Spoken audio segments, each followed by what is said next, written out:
Bem-vindos ao Porque Sim Não É Resposta, de novo hoje comigo, Ricardo Conceição, e sempre com o Eduardo Sá. Olá Eduardo, bem-vindo. Olá Ricardo, bem-vindo também. Cá estamos, se não há fome que não dê fartura, como diz o povo de forma sábia. Cá estou eu outra vez. E hoje vamos falar de um tema, eu acho muito interessante isto. Os nossos filhos deixaram de saber esperar. O rei dos miúdos não sabem aguentar um bocadinho, Eduardo. A gente diz, espera um bocadinho, e eles ficam em pânico quase e a mandar vir com os pais. Ricardo, eu tenho medo que às vezes pareçam não saber esperar mesmo, porque tudo aquilo que não é muito imediato parece tornar-se aparentemente impossível, e é em tudo.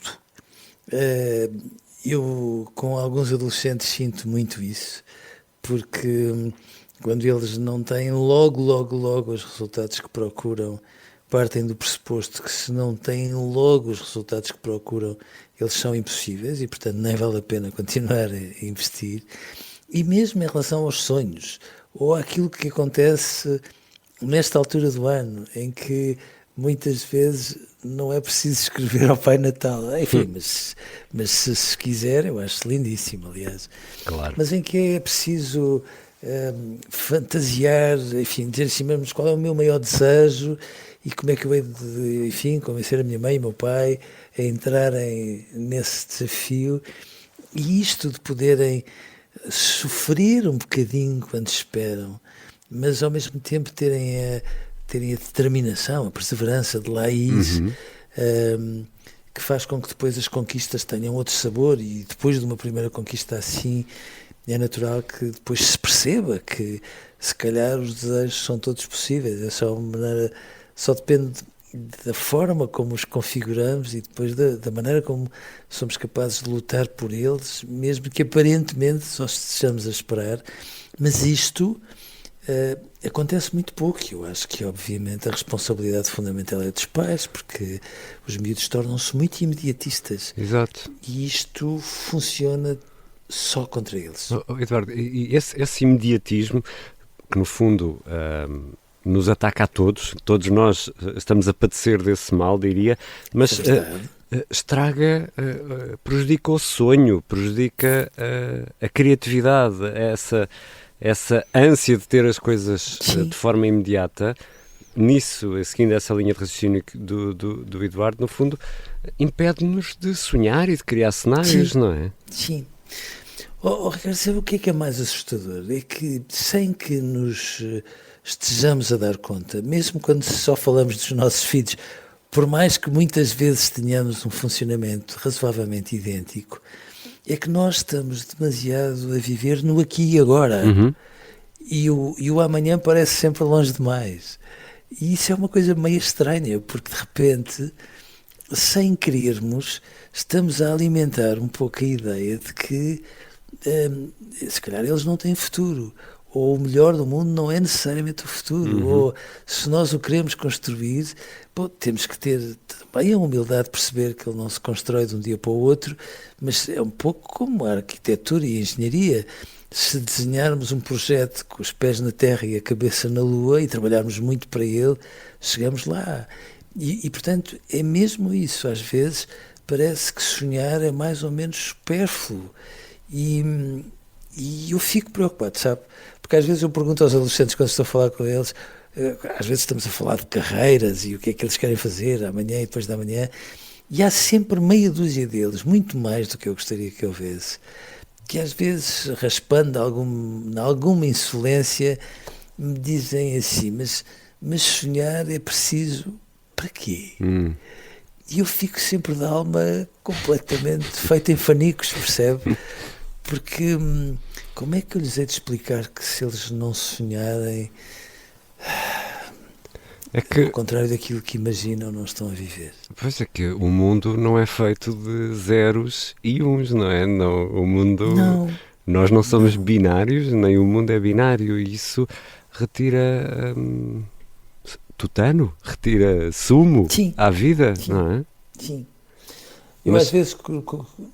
Mas diga, desculpe. Não, ia-lhe perguntar como é que obrigamos os miúdos a esperar e a apreciar a espera? Ninguém gosta de esperar, não é? Quem espera, desespera. Mas como é que lhes transmitimos esta ideia de que isso faz parte do crescimento e faz parte da vida, que as coisas não podemos estalar os dedos e ter as coisas, não é? Educando melhor os pais, sabe? Ontem foi o dia em que se comemorou a Convenção dos Direitos das Crianças. Exatamente. Que eu acho que é uma convenção muito, muito, muito importante, mas às vezes apetecia-me falar e dizer mais ou menos assim, pronto, não vamos só pôr o acento tónico nas crianças e vamos assumir que os direitos das crianças nunca se vão consumar sem que os direitos dos pais estejam salvaguardados. E às vezes nós vivemos muito amedrontados, como se, ao não satisfazer imediatamente um desejo, pudéssemos estar a ser maus pais, pudéssemos estar a ser prejudiciais. E depois os nossos filhos são um bocadinho demagógicos, claro, porque há sempre um colega ao lado cujos pais são assim, estala-se os dedos e as coisas acontecem. E isto a mim preocupa-me imenso, porquê? Porque eu percebo que quem espera desespera. Oh, Ricardo, mas eles precisam de ter um quanto basta. Eu sei que dito assim pode parecer feio, mas eles precisam ter um quanto basta de dor, de algumas dorzinhas, para aprenderem a conviver com elas. Ou seja, se eles não estão habituados a esperar, nós estamos a alimentar uma geração de impulsivos. Onde é que isso nos leva? Não é nada razoável. E depois uma geração de impulsivos não é por inerência, uma geração de miúdos que percebem que têm que negociar ali com o amigo do lado por causa de um trabalho, conversar com alguém por causa de um sonho que se queira compartilhar. Ou seja, nós estamos a torná-los imediatistas e individualistas. E nós temos que parar, temos que ser nós, os pais, a dizer assim, calma.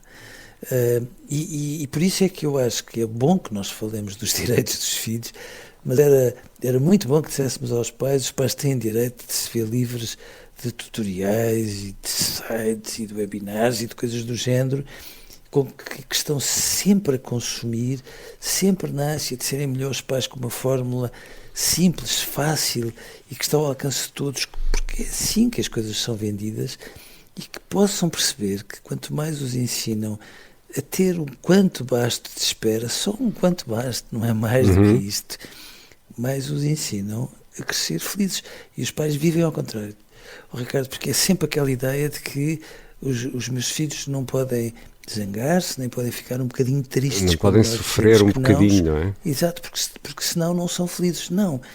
As pessoas, para serem felizes, precisam de aprender a ser felizes com lágrimas. E às vezes os pais esquecem-se. É que nós vivemos de tal forma nesta sociedade de consumo imediato e todos padecemos disso, quer dizer, não Claro. vamos fingir que escapamos a isso, nós já, no outro dia dei por mim a pensar nisto e agora partilho com o Eduardo e também com os novos ouvintes do Porque Sim Não É Resposta. Estava no elevador e tirei o telemóvel e comecei no telemóvel, no elevador e dei por mim a pensar no seguinte, mas nem nos 10 segundos que dura a viagem no elevador podes largar o telemóvel durante um bocadinho, Exato. 10 segundos e dei por mim a pensar nisto e guardei de novo o telemóvel e fiz o resto da viagem do elevador sem fazer absolutamente nada, só olha para o espelho. E isto, nós estamos a perder esta capacidade, Eduardo, não é? Eu acho que sim. Eu acho que era muito importante que um dia destes nós reabilitássemos o silêncio como património material da humanidade.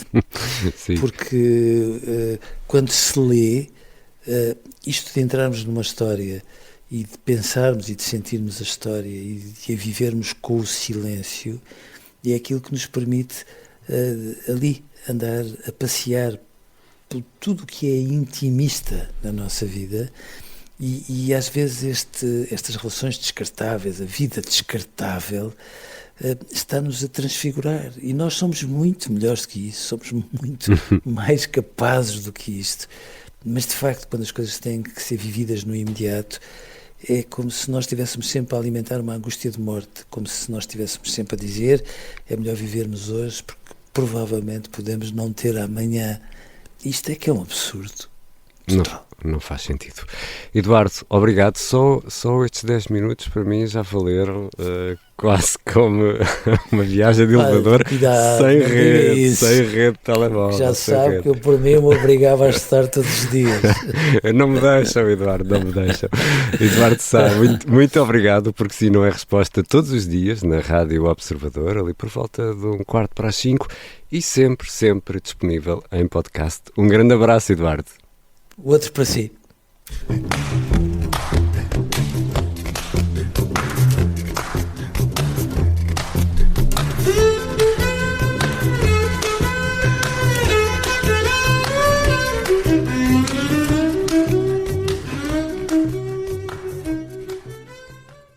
Se gostar deste podcast, pode seguir, dar 5 estrelas e comentar o episódio na Apple Podcasts ou no Spotify. Pode também subscrever e gostar no YouTube. Assim recebe uma notificação sempre que houver um novo episódio.